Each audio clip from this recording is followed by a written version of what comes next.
بسم اللہ الرحمن الرحیم نحمدہ و نصلی علی رسول الکریم اما بعد۔ گزشتہ پریزنٹیشن میں ہم ایکسپورٹ ری فائنانسنگ کے بارے میں بتا رہے تھے، اور آج کی پریزنٹیشن کے اندر ہم ایکسپورٹ فائنانسنگ کے بارے میں بتائیں گے۔ دونوں میں فرق یہ ہے کہ ایکسپورٹ ری فائنانسنگ یہ گورنمنٹ کی طرف سے ایک ری فائنانسنگ اسکیم ہوتی ہے، جس کے اندر ایکسپورٹر کو انسینٹیوائز کرنے کے لیے ایک اور ان کو بوسٹ کرنے کے لیے ایکسپورٹ کو، تو ان کو سینٹرل بینک ایک سبسیڈائز ریٹ کے اوپر فائنانسنگ پرووائڈ کرتا ہے۔ اس کو ایکسپورٹ ری فائنانسنگ کہا جاتا ہے۔ یوزولی ہوتا یہ ہے کہ جو سینٹرل بینک ہوتا ہے وہ لینڈنگ کرتا ہے interest based to any commercial bank, and then وہ جو کمرشل بینک ہوتا ہے وہ آگے لینڈنگ کرتا ہے on interest base to export financing, چاہے وہ ایکسپورٹ فائنانسنگ جو ہے وہ پری شپمنٹ ہو یا پوسٹ شپمنٹ ہو۔ لیکن اسلامی طریقہ کار سے ہم نے آپ کو یہ ذکر کیا تھا کہ ایکسپورٹ ری فائنانسنگ جو ہے وہ اس کے لیے مشارکہ کے طریقے پہ کیا جاتا ہے، جس میں بینک ایک پول بناتا ہے، اور پول بنا کے سینٹرل بینک اس کے اندر پیسے ڈالتا ہے، اور پروفٹ اینڈ لاس شیئرنگ کی بنیاد پہ ہوتا ہے وہ، اور اس کے بعد وہ بینک اس کے اندر فائنانسنگ اس کے ذریعے سے، اس پول کے ذریعے سے بینک آگے ایکسپورٹرز کو فائنانسنگ دیتا ہے۔ اب جو ایکسپورٹ فائنانسنگ ہوتی ہے اس کی دو قسمیں ہیں، ایک پری شپمنٹ فائنانسنگ اور ایک پوسٹ شپمنٹ فائنانسنگ۔ جو پری شپمنٹ فائنانسنگ ہوتی ہے تو وہ در حقیقت وہ فائنانسنگ جو پری شپمنٹ فائنانسنگ ہوتی ہے وہ اس کے اندر یہ ہوتا ہے کہ بینک جو ہے وہ کسی بھی پروڈکٹ کو شپ ہونے سے پہلے یعنی ایکسپورٹ ہونے سے پہلے اس کو کسی بھی چیز کے لیے فائنانسنگ چاہیے ہوتی ہے۔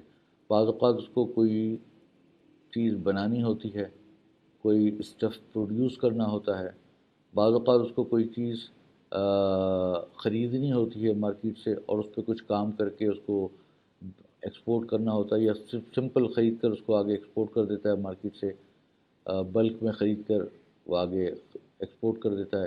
یا اسی طریقے سے بعض اوقات ایسا ہوتا ہے کہ کوئی بھی چیز ہمارے یہاں اگاتا ہے اور پاکستان میں، اور اس کو اگانے کے بعد اس کی جو پروڈکٹس آتی ہیں اس کو وہ ایکسپورٹ کرتا ہے، جیسے آم ہو گیا اور رائس ہو گئی، اس طرح کی چیزیں۔ تو اس پورے عرصے کے دوران اس کو اپنے اخراجات کے لیے یا خریداری کے لیے یا بنانے کے لیے جو خرچہ آتا ہے، تو اس کے لیے وہ فائنانسنگ چاہتا ہے، اس کو ایکسپورٹ فائنانس کہا جاتا ہے، اور یہ پری شپمنٹ فائنانسنگ ہوتی ہے۔ اور پوسٹ شپمنٹ فائنانسنگ یہ ہوتی ہے کہ اگر آلریڈی ایکسپورٹر نے کوئی چیز ایکسپورٹ کر دی، اور اس کے بعد اس کے پاس کوئی اس کو یہ پتہ چلا کہ جو امپورٹر ہے وہ دیر میں پیسے ادا کرے گا، میرے خیال میں جو یوز اینڈ سیلسی ہوتی ہے اس کے اندر 90 ڈیز کے حساب سے وہ ادائیگی ہوتی ہے، تو اس پہ اگر وہ دیر سے ادائیگی ہوگی اس کی 3 مہینے کے بعد، تو وہ چاہتا ہے کہ اس سے پہلے اس کو پیسے مل جائیں۔ تو اس کے پاس جو ایک بل ہوتا ہے، تو ایکسپورٹ کا جو بل ہوتا ہے اس کے وہ بینک کے پاس لے کر آتا ہے اور اس کی ڈسکاؤنٹنگ کرواتا ہے۔ یہ بل در حقیقت ایک ریسیویبل کا ایک ڈاکیومنٹ ہے جو کہ ایک ڈیٹ انسٹرومنٹ ہے، اور اس کو خریدنا یا بیچنا یا اس کو ڈسکاؤنٹنگ کرنا یہ در حقیقت ڈیٹ کے اوپر نفع کمانے کی طرح ہے، جو کہ جائز نہیں ہے، اور اس کے اندر انٹرسٹ آ جاتا ہے۔ لہذا پوسٹ شپمنٹ فائنانسنگ کے لیے بھی شرعاً متبادل اس کے کچھ طریقے ہوتے ہیں کہ جس کو سر انجام دیا جاتا ہے۔ تو پہلے ہم پری شپمنٹ فائنانسنگ کو ڈسکس کرتے ہیں کہ پری شپمنٹ فائنانسنگ کس طرح ہوتی ہے۔ تو اس کے کئی سارے طریقے ہیں، ان میں سے ہم چند آپ کے سامنے ذکر کریں گے۔ ایک مرابحہ کا طریقہ ہے، ایک استثناء کا طریقہ ہے، ایک جو ہے وہ مشارکہ کا طریقہ ہے۔ تو یہ 3 طریقوں سے ہم کر سکتے ہیں۔ مرابحہ کا طریقہ خلاصہ اس کا یہ ہے کہ اگر کسی ایکسپورٹر کو کوئی را مٹیریل پرچیز کرنا ہے، یا ایون پروڈیوسڈ مٹیریل پرچیز کرنا ہے جو کہ وہ ایکسپورٹ کرنا چاہتا ہے، تو اس کے لیے خریداری کے لیے بینک سے رابطہ کرتا ہے۔ بینک سپلائر سے وہ سامان خرید لیتا ہے اور خرید کر وہ ایکسپورٹر کو مرابحہ معجلہ کے ذریعے انسٹالمنٹ کے اندر سیل کر دیتا ہے، کریڈٹ پہ سیل کر دیتا ہے، اور اس کے بعد وہ بینک کو اقساط کے اندر انسٹالمنٹس کے اندر پے کرتا ہے اس کی پرائس، یا جو میچورٹی ہوتی ہے اس کے اوپر پے کرتا ہے، اور اس کے بعد وہ ایکسپورٹر جو ہے وہ سامان آگے اگر اس کو بنانا تھا تو بنا کر، اور اگر اس کو سمپل ویسے ہی پروڈیوس شکل میں اس کو آگے ایکسپورٹ کرنا ہو تو وہ ویسے ہی اس کو ایکسپورٹ کر دیتا ہے۔ تو اس پہ اس کو فائنینسنگ مل جاتی ہے، کیونکہ بینک اس کو خریدتا ہے، جو کاسٹ پرائس ہوتی ہے وہ بینک ادا کر دیتا ہے، اور جو اس کی سیل پرائس ہے، مرابحہ کی سیل پرائس، وہ جو ہے وہ ایکسپورٹر قسطوں کے اندر بینک کو ادا کر دیتا ہے۔ سمپل یہ طریقہ ہے مرابحہ کا۔ اسی کو ہم انگریزی کی پریزنٹیشن میں دیکھ لیتے ہیں کہ if the client needs funds for the purpose of raw material then مرابحہ agreement may be used. Following process may be used. Number 1, the bank, upon receiving an application for export finance from an exporter, will complete its credit evaluation and negotiation process with the exporter and will enter into a murabaha agreement with the exporter. Appropriate security may be obtained under murabaha agreement. تو اس پر یہ بتایا جا رہا ہے کہ جو bank ہے وہ سب سے پہلے اس کسٹمر کی ڈاکیومنٹس کو دیکھے گا، اس کے بعد اگر ایل سی ہے یا اس کے پاس کوئی آرڈر ہے جو کہ اس کے امپورٹر نے اس کو دیا ہے، تو وہ دیکھے گا، اس کلائنٹ کی ورتھینس دیکھے گا، کریڈٹ ورتھینس دیکھے گا، اس کو ایویلیویٹ کرے گا، اس کی ڈاکیومنٹ کو دیکھے گا۔ جب وہ سب چیزیں دیکھ کے مطمئن ہو جائے گا تو اس کو فائنینسنگ کی اپروول دے گا۔ اس کے ساتھ ساتھ وہ یہ بھی کہہ سکتا ہے کہ آپ ہمیں اس کام کے لیے جو ہم مرابحہ آپ کو دے رہے ہیں، تاکہ اپنے رسک کو کور کرنے کے لیے آپ ہمیں کچھ سیکیورٹی دیں۔ سیکیورٹی جو ہے وہ دو شکلوں میں ہو سکتی ہے، کوئی گارنٹی بھی ہو سکتی ہے اور کوئی چیز رہن بھی رکھ سکتا ہے، کوئی کولیٹرل بھی رکھ سکتا ہے۔ تو دونوں طریقے سے کوئی کفالہ یا رہن یا گارنٹی یا کولیٹرل، دونوں طریقے سے سیکیورٹی ہو سکتی ہے۔ Number 3, exporter will select the goods for which it needs the murabaha facility and request the bank for disbursement. Exporter جو ہے وہ گڈس کو سلیکٹ کرتا ہے اور جو کہ اس کو مرابحہ فیسلٹی کے لیے چاہیے ہوتے ہیں، اور بینک سے کہتا ہے کہ یہ پیسے ڈسبرس کر دے۔ اگر وہ ڈائریکٹلی سپلائر کو ادا کرنا چاہتا ہے تو ڈائریکٹلی بھی کر سکتا ہے، یا پھر بینک اس ایکسپورٹر کو اپنا ایجنٹ بنا کر اس کے ساتھ ایک اور وکالہ ایگریمنٹ سائن کر کے، ایجنسی ایگریمنٹ سائن کر کے اس کو وکیل بنا سکتا ہے کہ تم میرے بہاف پر یہ پیمنٹ کر دو۔ The bank will disburse funds to the exporter and will subsequently complete the requirements of Murabaha agreement. After disbursement to the client, the bank will claim reimbursement from the state bank or central bank. یعنی کہ جب وہ اس کو مرابحہ کے پیسے دے دیے اور وہ سامان خرید لیا، تو خریدنے کے بعد اس کو اس نے کیا کیا کہ اس کے ساتھ مرابحہ کمپلیٹ ہو گیا، تو اس کے بعد وہ اسٹیٹ بینک کے پاس جائے گا اور اس سے ری ایمبرسمنٹ اس پیسے کی لے لے گا۔ State bank will invest in مشارکہ pool of the bank upon maturity of period client will pay the مرابحہ contract price to the bank. Bank will repay State Bank along with the calculated return. اس پہ یہ ہوگا کہ جب مرابحہ جب اس کو پیسے مل جائیں گے تو وہ مرابحہ کے میچورٹی آنے کے اوپر جب اس کی فل پرائس اس کو مل جائے گی تو اسٹیٹ بینک کو اپنا مارجن ڈیڈکٹ کرنے کے بعد، اپنا پروفٹ ڈیڈکٹ کرنے کے بعد وہ اس کو واپس کر دے گا۔ اب ہم استثناء پر آتے ہیں کہ اگر استثناء کے طریقے سے بنانا ہو تو اس کا کیا ہے۔ استثناء میں یہ ہوتا ہے کہ جو ایکسپورٹر ہے اس کے پاس را مٹیریل اپنا موجود ہوتا ہے اور وہ اس سے کوئی چیز بناتا ہے، اور بنانے کے لیے اس کو کچھ اخراجات کرنے پڑتے ہیں اور اس کو کچھ کام کرنا پڑتا ہے، تو اس کے لیے بینک جو ہے وہ اس سے استثناء کا معاملہ کرتا ہے۔ استثناء کے معاملے میں یہ ہوتا ہے کہ اس کو کہتا ہے کہ تم ہمارے لیے یہ چیز بنا کر دو۔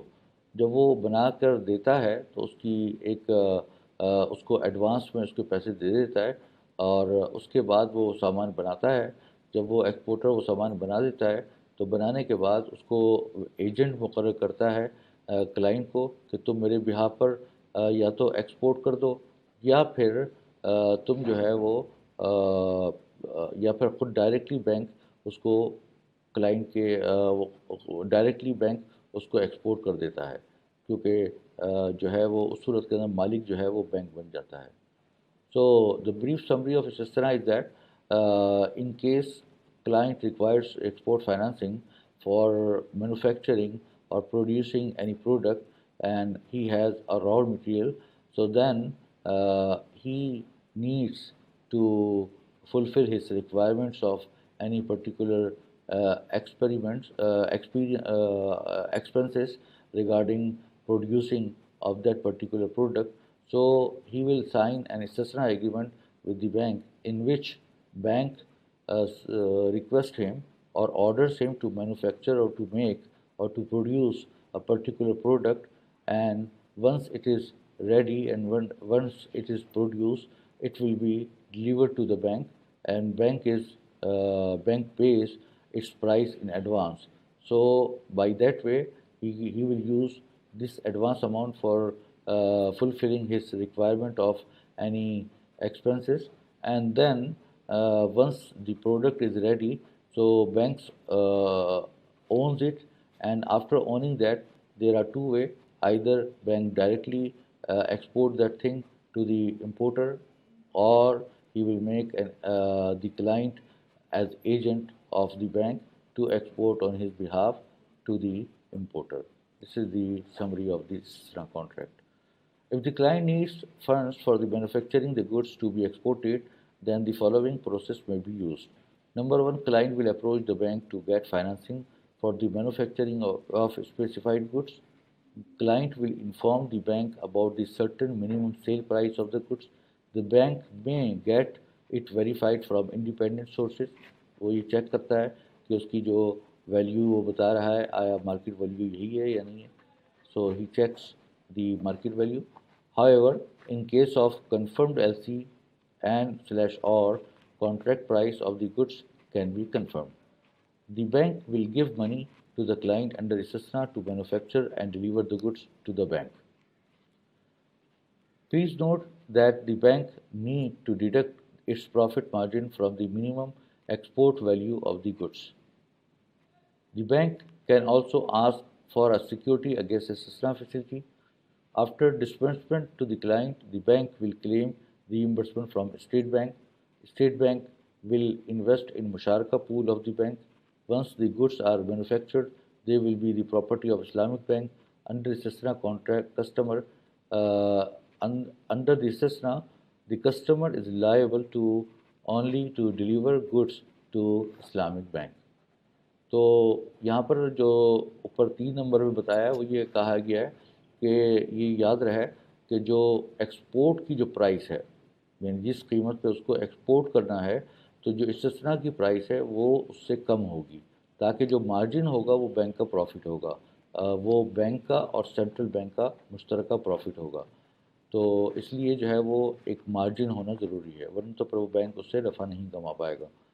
تو اور دوسری بات یہ کہ استثنا کے اندر یہ بھی سہولت ہے کہ اگر کوئی سیکیورٹی لینا چاہے، کوئی گارنٹی لینا چاہے، کوئی پرفارمنس گارنٹی بھی ہو سکتی ہے، یا کوئی اس کی جو اس نے وہ جو بنا رہا ہے اس کے اگینسٹ بھی گارنٹی لے سکتا ہے، یا وہ کوئی کولیٹرل بھی رکھ سکتا ہے، کوئی رہن بھی رکھ سکتا ہے. اسی طریقے سے جب وہ بینک اس کو استثنا ایگریمنٹ کر لے گا تو اس کے بعد وہ اسٹیٹ بینک سے اپنے پیسوں کی ریمبرسمنٹ کروا لے گا، اور پیسے اس کو مل جائیں گے تو اس کو مشارکہ پول میں ڈال دے گا، اور اس طریقے سے جو بینک کی جو فنڈنگ ہے وہ ریفنڈ ہو جائے گی. اور اس کے بعد پھر بینک جو ہے جب وہ بنا دے گا وہ ایکسپورٹر، تو بینک اس کو ایکسپورٹ کر دے گا، یا تو بذات خود یا اس کو اپنا ایجنٹ بنا کر. تو اس طریقے سے ایک جو ٹرانزیکشن ہے وہ کمپلیٹ ہوگی. For exporting the goods to the importer, the bank will appoint the exporter as its agent to export the goods on its behalf under Wakala agreement. The bank may undertake that any amount received over and above the minimum sale value will be returned to the customer. اس پہ یہ بھی آپ کر سکتے ہیں کہ استثنا کے اندر different periods کی ڈفرینٹ پرائسز مقرر کر دیں، کہ اگر جتنی جلدی وہ بنا کے دے گا تو اتنی پرائسز اس کی ہائی ہوگی. تاکہ اس کو ایک انسینٹیو ہو کہ وہ کام مکمل کر لے. تو اور یہ بھی اس پہ رکھا جا سکتا ہے کہ اگر مثال کے طور پہ اس نے جو اس کو انڈر ایجنسی ایگریمنٹ اس نے اس کو بیچ دیا، اور بیچنے کے بعد اس کو جو پروسیڈس آئیں وہ بینک کی جو بینک جتنا مارجن چاہ رہا تھا اس کو اس سے زائد ہیں، تو اس صورت کے اندر وہ پیسے ایز انسینٹیو ٹو ایکسپورٹر اس کو ایکسپورٹر کو واپس کر دے یا دے دے.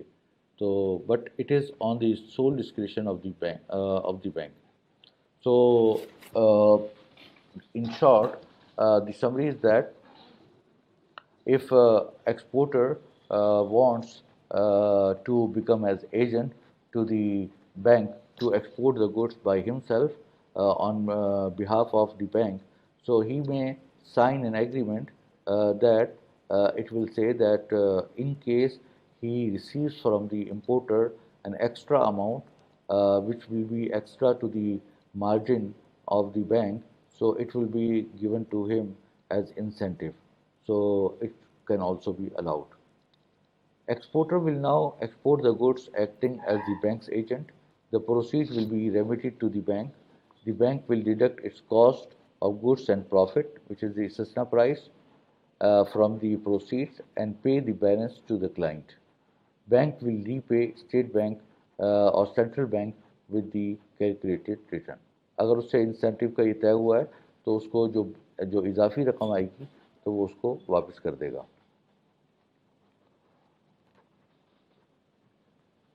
اب یہ تیسرا طریقہ ہے مشارکہ کا. مشارکہ کے اندر یہ ہوتا ہے کہ جو کلائنٹ ہے اس کے ساتھ آپ پارٹنرشپ بھی کر سکتے ہیں. اس کو کہتے ہیں کہ بھئی آپ جو سامان خریدو گے یا جو بناؤ گے ہم آپ کو پیسے دے دیتے ہیں، آپ اس کو خریدو اور خرید کر ہمارے ساتھ آپ پارٹنرشپ کر لو. اب اس میں کوئی بھی ریشو ہو سکتا ہے انویسٹمنٹ کا، 90% بینک دے دے، 10% کلائنٹ دے دے، 95 دے دے، 95 5 80 20 70 30، کوئی بھی ریشو آپ طے کر لیں اور وہ انویسٹمنٹ کرے گا. اس کے بعد جوائنٹلی وہ چیز خریدی جائے گی، خریدنے یا بنائی جائے گی، اور بنانے کے بعد اس کو ایکسپورٹ کیا جائے گا. ایکسپورٹ کے بعد جو بھی ریشو آف پروفٹ دونوں کا ابتدا میں طے ہوگا اس کے حساب سے بینک اور جو ایکسپورٹر ہے وہ نفع کو تقسیم کر لیں گے. اور پھر جب بینک کو وہ پیسہ مل جائے گا تو وہ بینک اپنا نفع اور اس کا راس المال جو ہے وہ اسٹیٹ بینک کو دے دے گا، اپنا نفع بیچ میں سے نکال. So Musharka transaction, Musharka can also be done in this way that the bank will enter into a partnership with the exporter in which he will invest with different ratios. It could be 90-10%, 90% by the bank, 10% by the exporter, or 80-20, 80% by the bank, 20% by the client, or 95-5, so 95 by the bank and 5% by the exporter. And then they can agree on a particular ratio of profit based on the export price. So they can determine that what ratio could be given to the bank and what ratio could be given to the exporter from the actual profit or proceeds of the export. And once the musharaka is completed, so the bank will get its profit with its rasul mal and with the principal, and then he will refund or repay to the central bank after deducting its profit share in that pool of musharaka which has created by the bank for the export refinance purposes. So musharaka transaction can be easily undertaken export finance in case following process may be followed. Exporter will inform the bank about the expected cost and expected profit from transaction. He basically knows that because of LC, if he has that LC, or if he has any particular order to sell or any particular document which can be verified that he has particular order to export. So the price is determined and the profit is determined. The bank may verify the information provided by the exporter. After finalization of profit margin, exporter and the bank will decide the profit sharing ratio. The bank will disburse funds to the exporter. After disbursement to the client, the bank will reclaim reimbursement from central bank or state bank, and state bank will invest in musharaka pool of the bank. Exporter will manufacture or procure to export the goods. After remittance is received, exporter will pay the profit share of the bank, and then bank will repay the central bank along with the calculated return after deduction of its profit. Now we should remember that there are two ways. First way is that central bank may pay first to the pool, and then in that scenario he will not require to reimburse that amount from state bank, because state bank or central bank already has given that amount to the pool, and then he will give to the exporter. And the other scenario is that the first bank will enter into a musharaka agreement, and in which he will pay the cost price or the principal amount, and then he will ask for the reimbursement or for refund to from the central bank to uh, to to put that amount into the pool. So there are two ways which can be done in this way. A condition can be added in musharaka contract that the goods are not manufactured and exported within a specified period of musharaka will stand terminated, and the exporter will have to refund the principal. The exporter will be responsible for selecting credible buyer or importer. If it is proved that he was negligent in selecting the importer, he will be liable to bear the loss of the bank caused by his negligence.